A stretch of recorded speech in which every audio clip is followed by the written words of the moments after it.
Tonight, emotional reunions and a range of reactions in the Middle East. Tears of joy as hostages return home after more than 2 years in captivity. Thousands of Palestinians released from Israeli jails. As world leaders gather to mark the historic moment. We have peace in the Middle East, and it's a very simple expression, peace in the Middle East. What was caught on a hot mic between the U.S. president and Canada's prime minister. Also putting too much medical trust in AI. You spend a lot of time convincing them that that's not exactly what's the case. Why some are calling the online tool too persuasive and the problems it's causing. Plus, lacing up in a new league of their own. There's so many girls that stop playing, stop being involved. The province celebrating its first senior hockey league, keeping women in the game.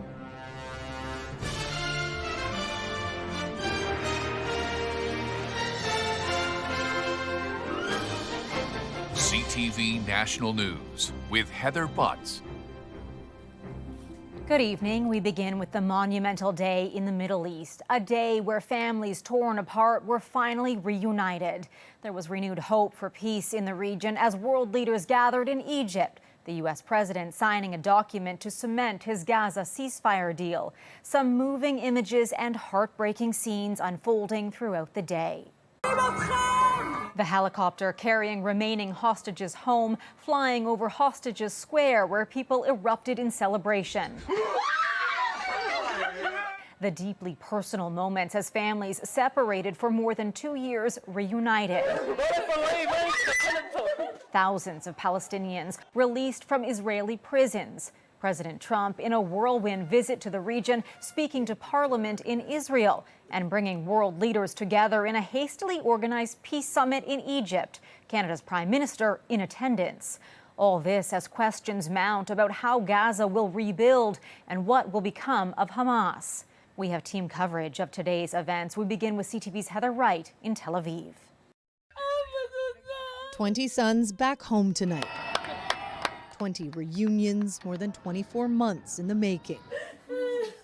Early this morning, Hamas handed over the 20 living hostages to the International Red Cross, who drove them into Israel and into their loved ones' arms.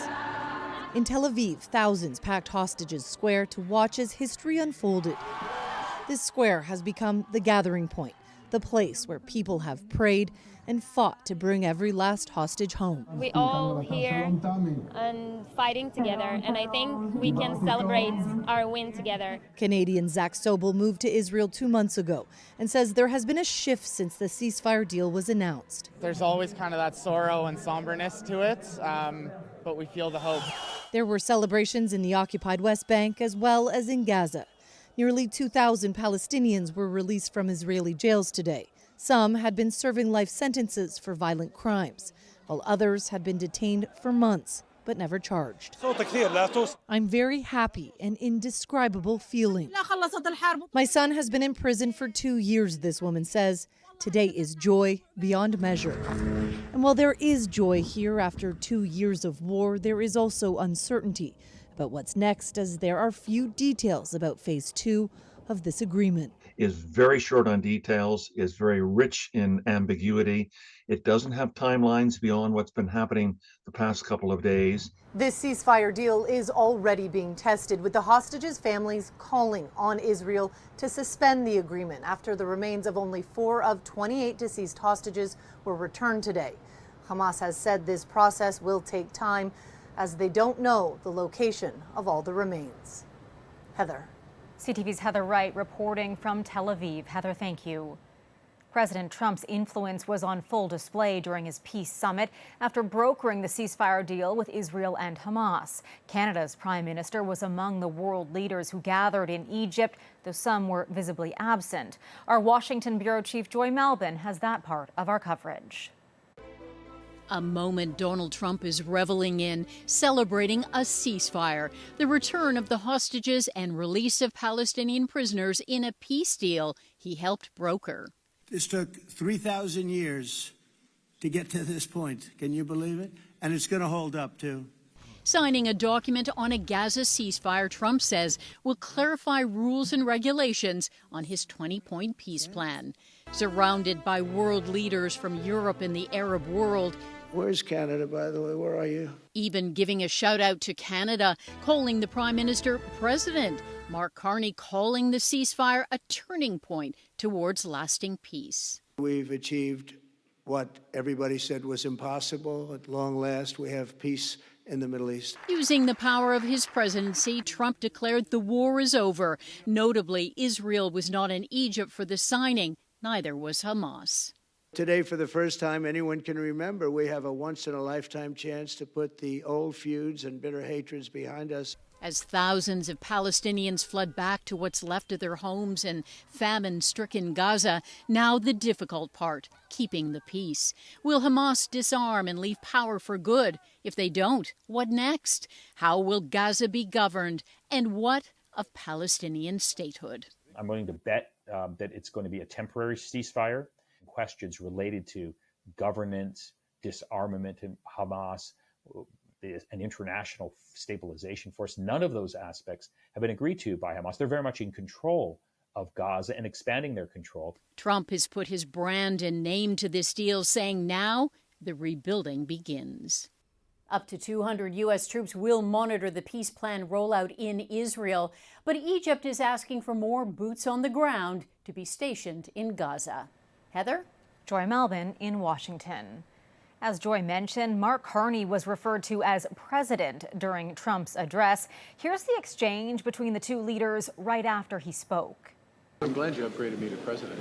Oh, did I say? Great stuff. It's good. I started. Please sit in. Back at home, the family of a Montreal man killed in the October 7th attacks joined the city's Jewish community in commemorating the second anniversary, calling this a day of mixed emotions. None of us really slept last night watching our hostages come home. The joy to see them, reunited with their families out of those dark tunnels. But at the same time, there are many families that are waiting for coffins, and even worse, some that will get nothing. Today's event was held in a park named after Alexander Look. The 33-year-old was among those killed by Hamas militants at the Supernova Music Festival. A New Brunswick man who spent 18 years in prison under the cloud of a wrongful murder conviction has died.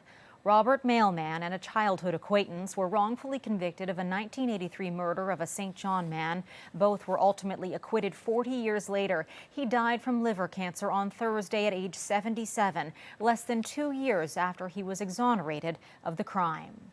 Stocks in the United States rebounded today following a widespread sell-off Friday, sparked by trade tensions between the U.S. and China.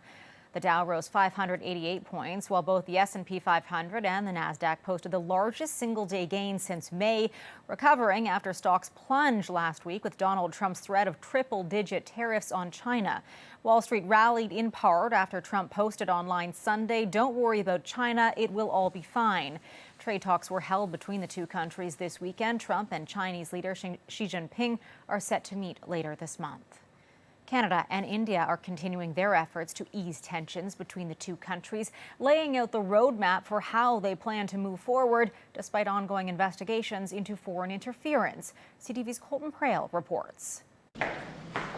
Last Thanksgiving, Canada-India relations collapsed. Justin Trudeau expelled Indian diplomats from the country after the RCMP linked Indian government agents to violence and extortion against Canadian citizens. Thank you so much again. Canada's Foreign Affairs Minister meeting with Indian Prime Minister Narendra Modi and the country's foreign affairs and trade ministers. Both of our governments agree on the importance of elevating the relationship.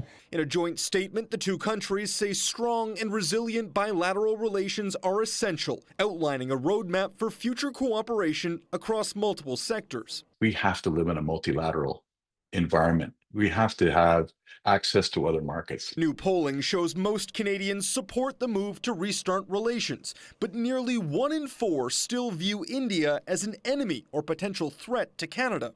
That shakeup between Canada and the U.S. has really, I think, shaken up Canadians in terms of realizing that they don't have the luxury of only dealing with a country that they see to be like-minded.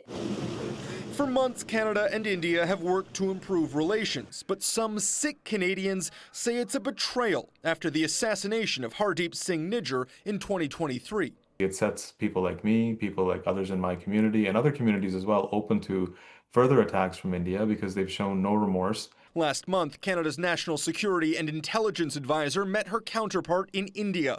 She says the two sides agreed to refrain from transnational repression. That needs to continue almost as a precondition for all of this other agenda and this robust roadmap. The Foreign Affairs Minister is set to meet with Indian business leaders in Mumbai Tuesday before traveling to Singapore and China later this week. Heather. Colton, thank you. It is a highly esteemed distinction, and this year a Canadian is one of 3 researchers to be recognized as a winner of the Nobel Memorial Prize in Economics. Here's CTV's Jeremy Sharon. Inside the Royal Swedish Academy of Science in Stockholm today, a highly prestigious honor. Philippa Guion and Peter Howitt. This year's Nobel Prize for Economics, awarded to 3 researchers, including Canadian Peter Howitt. It's hard to express how I feel right now. I'm just thrilled and still somewhat in shock. Recognized for his role in mathematically explaining creative destruction, an economic concept where new innovations replace older technologies and businesses. Howitt is from Guelph, Ontario, studied at Western and McGill universities, and is now a professor at Brown University in Rhode Island. Working in Canada was where I really cut my teeth as an economist. The atmosphere at Western University was the one that really taught me how to be a productive scholar. In a social media post today, Prime Minister Mark Carney congratulated him for his lifetime of path-breaking research, adding that his work is a foremost example of Canadian ideas having global impact. It's an inspiration for everybody in Canada. This Queen's University economist says Howitt's work was foundational. I think they've planted some very useful thoughts in our mind that growth is not a smooth, straight line. Peter Howitt becomes just the 5th Canadian Nobel laureate to be recognized in the category of economics. Heather? CTV's Jeremy Sharon in Ottawa. Back in Toronto, trouble for the Blue Jays in the American League Championship Series. 1-2. And it's hit down the left field line, hit hard, and it's fair, and it's gone. The Seattle Mariners silenced the crowd early with a home run. The Jays offense clawed their way back to tie the game at 3, but from there the bats went cold and Seattle took complete control, cruising to a 10-3 win. Here's how the fan base feels with the series now shifting to Seattle. I have a little bit of belief away from home. I think they could pull something out. I don't know. The bats gotta wake up though. Oh, there's still 3 games left on the other side, but hopefully we'll see them back here next time. It's going to be a tough fight in Seattle, but we're really hoping that our Western Canadian fans can go on down to Seattle and cheer them on. And that game 3 goes Wednesday night. Coming up, tapping into technology for medical advice. It has answers to everything you ask it, then of course you would assume that it knows what it's talking about. The dangers of using AI to self-diagnose and the problems it's causing with patients and physicians.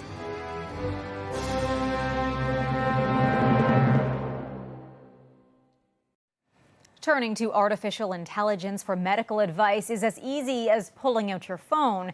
And while it isn't always accurate, new research shows AI can be very persuasive. And experts say our faith in it is eating into valuable time with an actual doctor. Here's CTV's Andrew Johnson. Complex medical advice at your fingertips. And new research proves AI is also really good at showing it cares. The conversations with large language models were more persuasive than the ones with people. They were also considered more empathetic than people. University of British Columbia researchers found ChatGPT was more persuasive and pleasant to deal with than an actual human. When it's written in such an authoritative way and it has answers to everything you ask it, then of course you would assume that it knows what it's talking about. Sometimes it doesn't, but AI is becoming so convincing. Doctors say patients are arriving to appointments already armed with a diagnosis they may place more trust in than they do in their physician. Oftentimes, people get it bang on. But other times people come across things and you spend a lot of time convincing them that that's not exactly what's the case. And that education piece, I think, takes a lot of time. But with millions around the country unable to access a family doctor, the Canadian Medical Association says it's understandable patients are turning to anyone or anything that is available to help. Part of the reason people go online is that they can't get the access that they deserve. And when you have had a primary care provider over a period of time, then you build a trusting relationship. And then you can start having those difficult discussions whereby they will listen to you. Face-to-face conversations that for many require waiting for hours at a clinic or emergency room to speak to a stranger. So they choose asking AI instead. Andrew Johnson, CTV News, Vancouver. Technology is also making booking vaccine appointments more accessible. A new public health program in Nova Scotia is offering free flu and COVID shots, while in some provinces, people have to pay.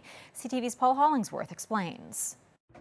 According to pharmacist Jamie Flynn, Nova Scotia's new free COVID and flu vaccine program is user-friendly and offers high-level protection against viruses heading into cold and flu season. People can go into the Nova Scotia Public Health site and book vaccines now, and those vaccine appointments start on October 15th. The vaccines are recommended for everyone aged 6 months and older. Seniors and people living with chronic health conditions are considered high risk. There are always lots of viruses going around, lots of bacteria going around. Most provinces offer COVID shots for free. In Quebec and Alberta, people not deemed high risk now must pay. A new Nanos research poll recently found nearly 6 out of 10 Canadians polled want the provinces to offer vaccines free of charge. I think it's great. There should be more available for more people that can't afford it. This new program in Nova Scotia comes at a time when positive COVID tests and hospitalizations are up in Canada. Infectious disease specialist Dr. Lisa Barrett says to minimize strain on the healthcare system, it's crucial to remove any vaccine barriers. Those include late rollout, a cost to some people, and or some confusion as to whether or not it's useful to get a vaccine. We're going to have a big problem. There's no hospital system in this country that can take all of our viruses going up this fall and seeing lots of people in hospital. Dr. Barrett says as viruses continue to spread, vaccines are a simple step people can take to lower the risk of getting sick. Paul Hollingsworth, CTV News, Halifax. Still ahead tonight, the devastating threats lurking over oyster fishers.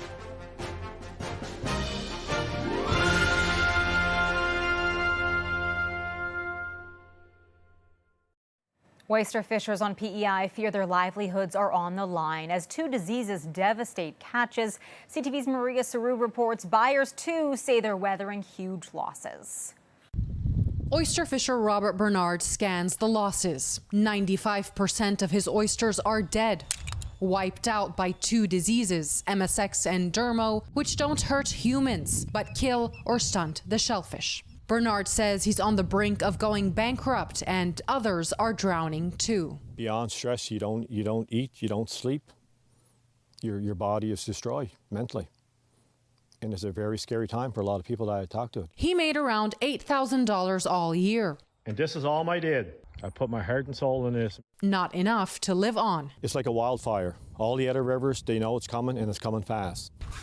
The risk is so high, oyster buyers are pulling back too. Thomas Burley sifts through his racks, throwing dead oyster after dead oyster into the water. This industry has been self-sustaining for hundreds of years, and it's on the verge of collapse, basically, if we don't do something. Up to 30% of what his company purchases is lost before making it to market. That's hundreds of thousands of dollars in financial losses. So this fall, haul. Instead of supporting 100 fishers, he's down to 20. There's pain out there, and the spin-off effect is going to hurt every aspect of our rural communities. Industry leaders are calling for immediate financial relief. PEI's Department of Fisheries says $2.7 million has been approved, mostly for research, testing, and surveillance. It's promising financial support programs in the future, but it's unclear when that help will land. So fishers here and beyond still wait, worried. Maria Sru, CTV News, East Bideford, Prince Edward Island.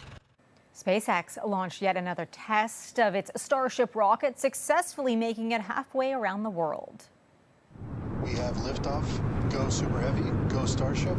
Thanks for all those. Starship, the largest rocket ever built, reached space before splash landing into the Indian Ocean in its 11th test flight. SpaceX founder Elon Musk intends to use the rocket to eventually send people to Mars. Still ahead, getting back on the ice. A look inside the new Women's League, bringing hockey vets out of retirement.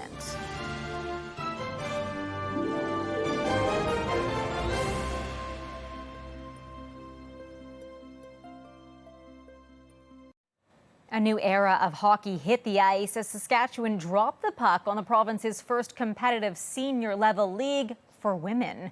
Here's CTV's Allison Bamford on the opportunity to play the sport longer. I was definitely nervous. Savannah Stevenson hasn't played on a competitive hockey team since finishing her U.S. college career in 2020. Hockey was always an escape for me, so being able to get on the ice, I was able to leave everything at home. And now she has that outlet back in Canada. This is the first game in the inaugural season of the Saskatchewan Senior Women's Hockey League. Before now, when girls aged out of university sport or the under-22 league, that was it. There's so many girls that stop playing, stop being involved. It's just almost a sore spot because it's not there anymore. This league fills a long-standing gap in a province that already has more than 100 senior men's teams. This is step one, this is the groundwork, and it's going to become something, and we're a part of that first step. Co-founders Jenna Merck and Megan LeBlanc built the league from the ground up, with the goal of giving women the opportunity to play competitively for longer. It's going to be a learning year, everyone knows that, and it can only get better from here on out. 11 teams across the province will play 12 regular season games, structured to strike a balance for players. We're mothers, we're family people, we have jobs. To have that season a little bit shorter condensed so that people can plan around their schedules and we can have good quality talent, I think is really important. Players say the launch of this league comes at a time when women's hockey is booming. The NHL hired its first ever female coach last year, and the Professional Women's Hockey League is entering its third season. If you look at female hockey in general, there's a lot of huge things happening, and I think this league is another monumental moment. A league of their own that they hope will stand the test of time. Allison Bamford, CTV News, Saskatoon. That is our newscast for this Monday. I'm Heather Butts. For all of us at CTV National News, thank you for watching. Omar and Sandy will be here tomorrow. Happy Thanksgiving. Good night.